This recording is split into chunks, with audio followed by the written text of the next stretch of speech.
What is going on, guys? This is Kevin from fearlessprogression.com. How are you guys doing today? So this particular video is going to be a bit on public speaking, and public speaking is something that I have started to work on again after having success with it back in my in my years past. So of course I joined Toastmasters International. If you guys haven't heard of it, it's a worldwide public speaking club that a lot of people join, and it's really great. And I'll talk about a couple of the benefits in a minute. But I did my first Toastmaster speech this past Tuesday, and it was my icebreaker speech, which is basically a speech where I talk a bit about myself, and it just gives me a chance to get out of my comfort zone a bit and kind of identify some of my strengths and weaknesses with respect to public speaking. But in terms of Toastmasters, I would highly recommend that anybody who struggles with confidence, struggles with shyness, struggles with their communication skills, their social skills, their leadership skills, I would recommend that they join Toastmasters. So if that happens to be you, I would highly look into joining it. It's a really safe space to be able to practice your public speaking skills and your just communication skills in general. So I'm going to start off by giving you guys a few tips and a few lessons I've learned just by giving my first speech. And I kind of plan to turn this into a bit of a series in a way, where every time I do a Toastmaster speech, what I'm going to be doing is actually sharing my speech in the video. So today you're going to have a chance to hear my first speech at the end of the video. And in the next video, you'll hear my second speech, and so on and so forth.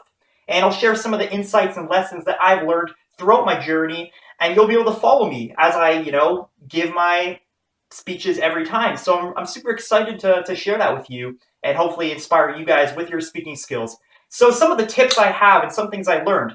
The first thing is, you should go in well-dressed and pretend that you're giving a very important speech. Like pretend you're an entrepreneur or maybe a TV personality about to give like a big keynote speech or some big speech on TV. Because what this does is it helps you gain the perspective that other people feel that you're important and that what you're about to say matters. And that basically it helps your mindset focus on offering value and how effectively you offer value instead of how uncomfortable you may feel or how nervous you may feel. So, when I was walking to go give my speech on my way there, I remembered hearing Gary Vaynerchuk in his speeches that I was watching the previous day where he was speaking at some keynote or whatever. So just hearing that in my head, I was able to pretend that, this is something that I'm able to do.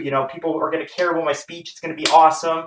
I'm going to kill it out there. So that's one big tip, and make sure you dress nice, come in dressing, something like this, wear like a nice shirt, and just it'll help you give off and exude that confidence that you really want to have. Now, I would also advise you really practice your speech as much as possible. You want to get to the point where you're just glancing at your cue cards. When you see me do my speech later, you'll see that I'm going to use some cue cards, and I think it's totally okay when you're first starting out, as long as you really regulate it.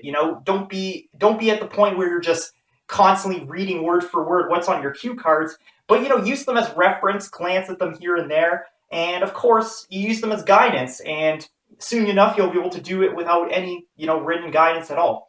And what I did is I personally practiced a lot by myself, but I also did a dry run in front of my family, and they gave me their opinion, and they gave me some good positive feedback, and that really revved me up and got me excited. So, you can have different stepping stones like the cue cards. Don't be scared to use them at the beginning. And my final tip for you guys, based off my first speech, is, don't seek perfection. It's not going to be a perfect speech. It's obviously just your first one, but you will get better down the road. Again, remember that, as Tony Robbins says, repetition is the mother of skill. This is only your first speech. You're going to get better. You're going to gain that experience down the road. And, after a speech is finished, you're going to have some thoughts in your head like, man, I could have made stronger eye contact, or I could have done that, I could have done this. But be happy and be proud that you're able to execute on your goal and do your first speech, and you will get better as you go along. So without a further ado, guys, I'm going to be preparing right now to do my speech in front of you guys. So yeah, here we go.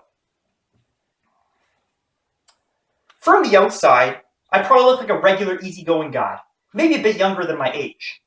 You probably think I'm your average engineering student, maybe a bit brighter than most students. with good friends and great memories. While some of this is true, there's a lot more to me than that. See, growing up, I was raised with very traditional values and ethics. I was taught to follow the rules, be polite and caring, always listen to authority, listen to my parents and teachers. I was very competitive and passionate about whatever I did. I always wanted to be the best I could be, and I hated failing. I got really good grades in school, and I was a very hard worker, even at a young age. These things combined made me a great student for teachers to have. Of course, I got some of the highest grades in the class, and I never got into trouble. But as much as this seemed to be ideal, it also made me a very easy target. See, I hit puberty later than most guys my age.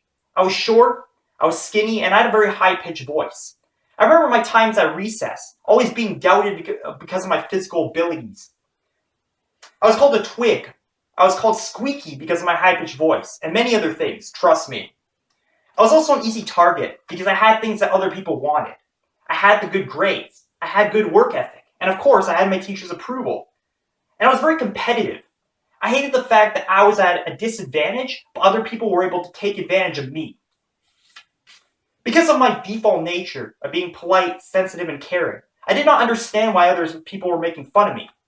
Because I was raised to be very passive, to follow the rules, listen to authority, I didn't know how to defend myself.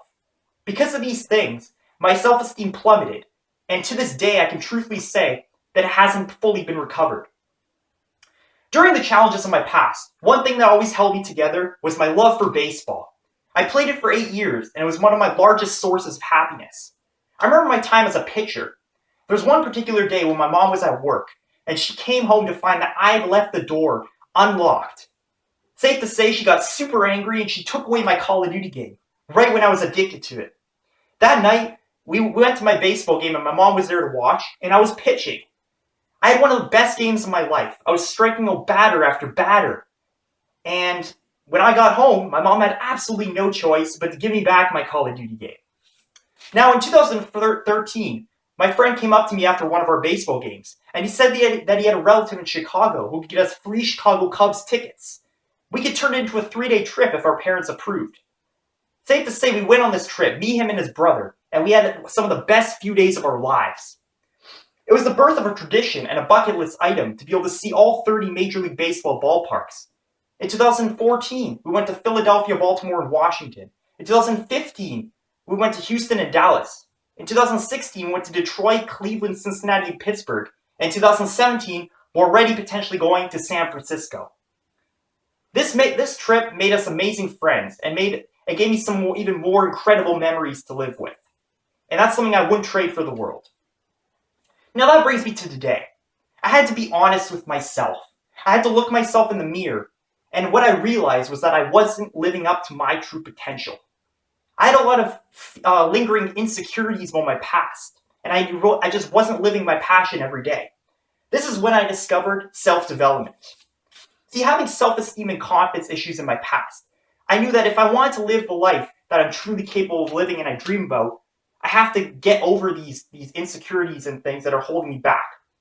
I immersed myself in books and blog posts on positive psychology, social skills, health, and happiness. I learned that how the brain operates and the beliefs we have about what we can do and who we can be are not permanent. The mindset can be changed with a proper set of habits and experiences to back it up. Recently, I started to try a lot of new things that always scared me in the past.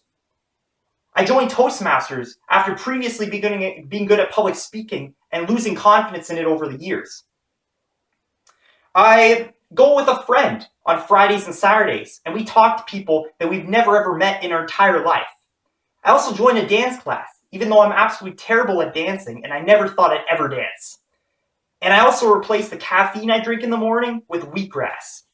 See, my dream is to have a profitable online business where I can help other people who are suffering from a lack of confidence, beliefs that hold them back, and just a poor mindset in general so that they can achieve the life that they truly deserve. I currently run a blog and YouTube channel where I produce content on self-development, and my vision is to turn that into the business that I dream about. See, I believe that our greatest purpose in our life lies in our adversity. At the end of the day, life isn't fair, and we all have challenges that happen to us, but we can either choose to see the challenges as a burden or we can choose to see the challenges as a blessing. I hope that I've inspired you guys today to live the life that you're capable of living. Thank you. All right, guys. So that was my speech. Not too long, but that was it. And that's pretty much it for today's video. What I want to encourage you guys to do is go down in the comment section below. And public speaking, of course, it's a process of identifying your strengths and identifying your weaknesses. So go down to the comment section below and name one of your public speaking strengths that you're good at, or it's just speaking in general, even if you don't public speak. And what's one weakness that you want to improve on? I want to make sure you guys are taking action and you identify your weaknesses and areas for improvement, and then you take those steps to improve. So one strength and one weakness in the comment section below. And if you enjoyed this video, guys, please be sure to subscribe down below there. And that's all for today, guys. You can check out the blog post for this video as well at fearlessprogression.com. So thank you very much, and I'll talk to you guys later. Take care.